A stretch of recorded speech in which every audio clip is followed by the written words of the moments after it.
રાક્ષસો, આ માયાવી રાક્ષસોને હવે સત્તામાંથી શૂન્ય કરી દેવાનો સમય આવ્યો છે અને આપણે એને ભાજપનું બટન દબાવીને મોટા કર્યા છે. હવે એને માથામાં રાઈ ભરાઈ ગઈ છે, એને એમ થઈ ગયું છે કે હવે આપણું કોઈ કઈ બગાડી શકવાનું નથી. ત્યારે જનતાને હવે અમારી વિનંતી છે કે જે મત દઈ અને આપણે સત્તામાં બેસાડે છે, જે મતના અહંકારથી એ રાવણ થઈ ગયા છે, ત્યારે ફરીથી એને સત્તામાંથી શૂન્ય કરવાનો અને નવી પાર્ટીને સત્તામાં બેસાડવાનો સમય છે ને એના માટેની શરૂઆત આપણે તાલુકા જિલ્લા પંચાયતથી કરવી પડશે. ભાજપમાં હતો પણ ન્યાય નીતિને માનવા વાળો રહ્યો છું. કાયમી એક પૈસાનો ભ્રષ્ટાચાર નથી કર્યો. 10 વર્ષ શાસનમાં રહ્યો છું એટલે ભાજપ છોડી શક્યો છું. બાકી ભાજપ છોડતા બીક લાગે છે બધાને. સમજ્યા?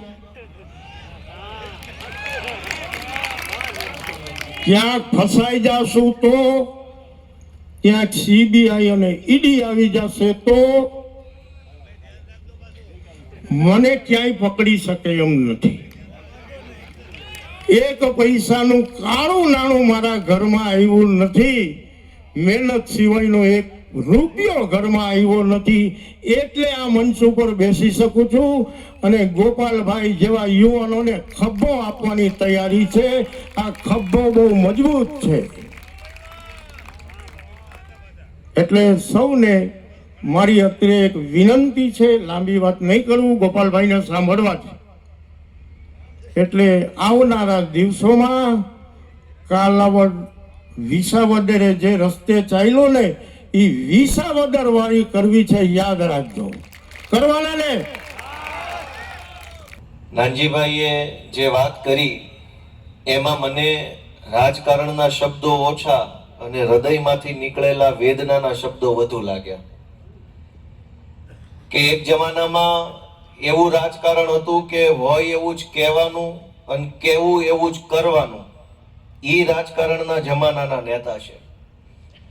અને એ વખતે લગભગ બધી પાર્ટીના નેતામાં એવું હતું કે સાચું બોલવું, લોકોને ગેરમાર્ગે ન દોરવા અને જે બોલી એના ઉપર ઊભું રહેવું, ટકવું અને લોકોનો વિશ્વાસ સંપાદન કરી અને રાજનીતિમાં સફળ થવું એ પ્રથા હતી. કે લોકોનો વધુને વધુ ભરોસો જીતવો, વધુને વધુ પ્રેમ જીતવો અને જેટલો વધુ પ્રેમ એટલી મોટી સરકાર બનાવવી, એવું બધી પાર્ટી એ જમાનામાં કરતી હશે. ભાજપ પણ એવી હશે એ જમાનામાં. આજ પિક્ચર ઊંધું થઈ ગયું છે કે લોકોને વધુને વધુ ડરાવવાના, વધુને વધુ ધમકાવાના, વધુને વધુ દંડા મારવાના અને જેટલું બીવે એટલા જ વધુ મત આપે સરકાર બનાવે. 30 વર્ષમાં આટલો ફેર પડ્યો. કેશુબાપાથી લઈ અને હાલની જે સરકાર છે ત્યાં સુધીમાં આટલો ફરક પડ્યો. અને એ આખો ઘટનાક્રમ માત્ર નાનજીભાઈએ નહીં, ભાજપના અનેક નેતાઓએ પોતાની નજરે જોયો છે કે કેવી પાર્ટીઓ હતી, કેવી સરકારો હતી ને આ શું અત્યારે હાલે છે. આજે બહુ જ ખુશીનો દિવસ છે, ખૂબ ઉર્જાભર્યો દિવસ છે. કેમ કે આજે જામનગર આમ તો આખા જિલ્લાના અને કાલાવાડ પંથકના લોકપ્રિય સામાજિક આગેવાન, તમામ સમાજ સાથે જેમનો ઊંડો ધરોબો છે અને જનસેવાના કામો કરતાં કરતાં જેમણે સમાજમાંથી યશ કમાયા છે, કીર્તિ કમાયા છે, એવા આદરણીય નાનજીભાઈ ચોવટિયા અને એમની આખી ટીમ આમ આદમી પાર્ટી સાથે જોડાઈ છે. પીઠ અનુભવી અને સમાજમાં જેનું ખરેખર માન મોભો હોય એવા આગેવાન આમ આદમી પાર્ટી સાથે જોડાય એ અમારા માટે બહુ ગર્વની બાબત છે. હું એમનું સ્વાગત કરું છું પાર્ટીમાં. આખી ટીમનું તમામ કાર્યકર્તા એમની સાથે જે આવ્યા છે એમનું સ્વાગત છે અને એમનો આભાર વ્યક્ત કરું છું કે એમણે ખરા સમયે સારો નિર્ણય કર્યો છે.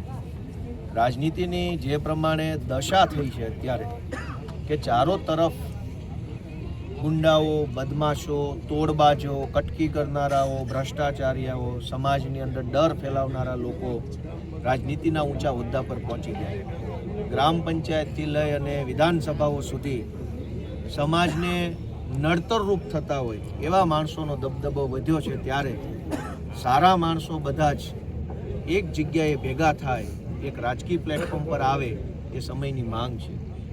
જે રીતે ગુજરાતની અંદર વારંવાર સરકારે એવા પરિપત્ર કરવા પડે છે, કલેક્ટરોને, મામલતદારોને, એસપી, પીએસઆઈઓને કે ધારાસભ્યોનું માન સન્માન જાળવજો.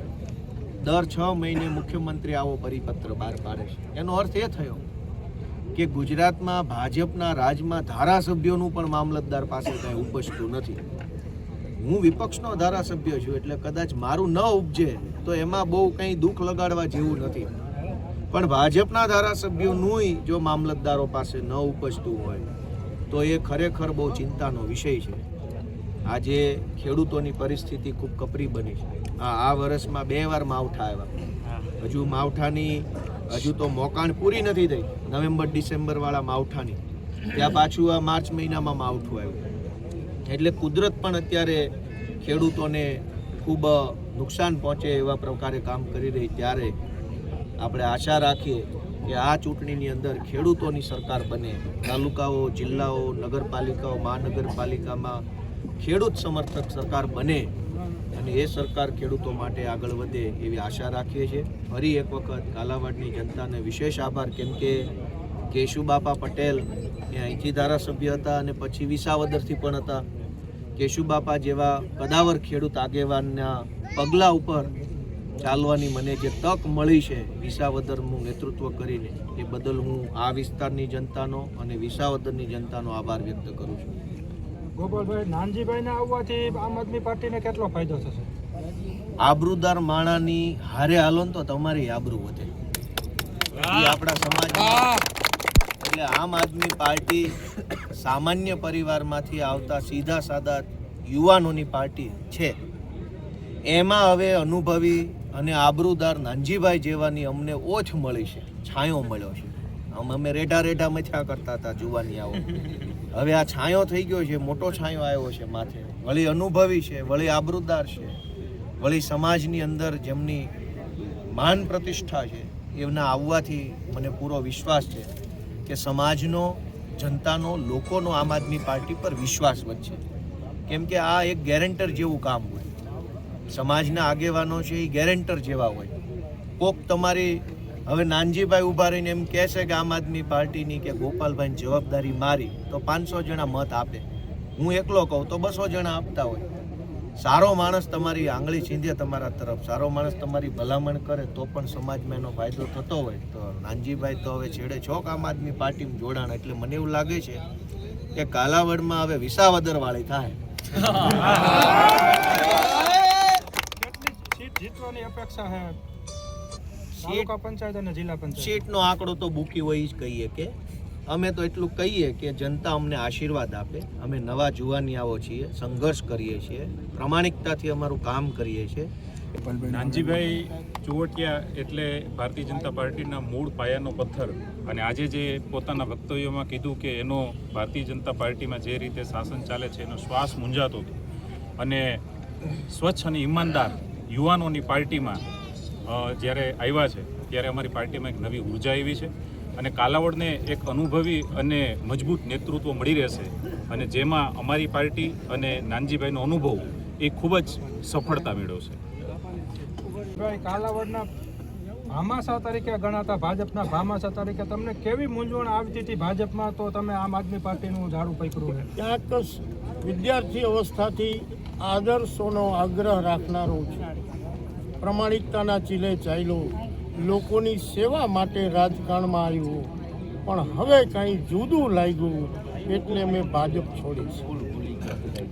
આમ આદમી પાર્ટીના ઈસુદાનભાઈ અને ગોપાલભાઈ જેવા યુવા અવસ્થાના ધુઆધાર નેતાઓના પગલે ચાલવાની મને આ ઉંમરે ગમશે. ગાંધીજી અને સરદાર પટેલના આદર્શો ક્યાંક અત્યારે ભૂલાઈ ગયા છે. એ જમાનો વીતી ગયો. હવે એક નવા યુગનો આરંભ થાય છે. એમાં આમ આદમી પાર્ટીને જ સમર્થન મળશે એવી મને સંપૂર્ણ શ્રદ્ધા અને વિશ્વાસ છે.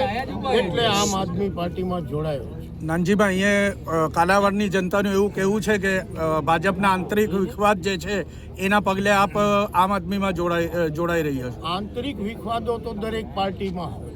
કોંગ્રેસનું પતન એમાં જ થયું. જે ગાંધીજી અને સરદાર પટેલની કોંગ્રેસનું પતન આંતરિક વિખવાદ અને વિલાસી જીવનના કારણે થયું. ભારતીય જનતા પાર્ટીમાં આંતરિક વિખવાદો તો બધે જ છે, અહીં છે એવું નથી, પણ ક્યાંક મને બરાબર ન લાગ્યું, ક્યાંક મારા વિચારોનું બરાબર પ્રતિબિંબ પડતું મને ન દેખાયું. હું આદર્શોનો વરેલો વિદ્યાર્થી અવસ્થાથી અત્યાર સુધી આદર્શોના પગલે ચાલ્યો છું. હું કેશુભાઈ પટેલનું ઊંડાપણું એની સાથે રહીને મેં જોયું છે. એવા હવે બીજા મને ગોપાલભાઈ ઇટાલિયા દેખાય છે, ત્યારે મને એવું લાગે છે કે ક્યાંક મને બરાબર સાચું મિત્ર મળ્યા. નાનજીભાઈ ચોવટિયા કઈ સીટ ઉપરથી ચૂંટણી લડશે? ચૂંટણી તો પછી પાર્ટી જે કહેશે એ લડીશ. અત્યારે કોઈ એવો ઈરાદો નહીં. પાર્ટીના આદેશને મેં ભાજપમાં પણ માન્યો હતો. આમ આદમી પાર્ટીની નેતાગીરી નિર્ણય કરશે એને હું શિરોમાન્ય ગણીશ.